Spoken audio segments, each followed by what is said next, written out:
فترضى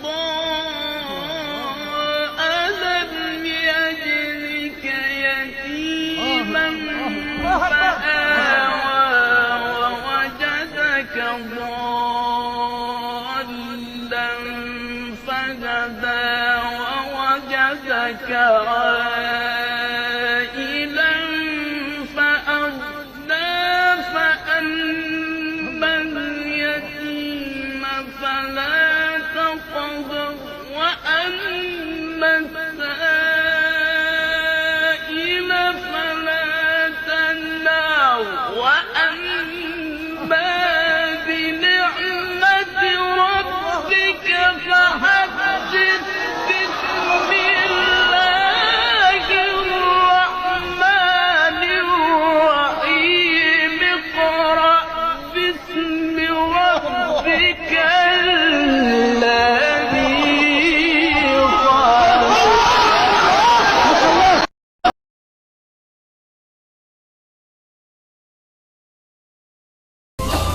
Her yer ihtilaf, şer ve istilaf. Bence bir liman.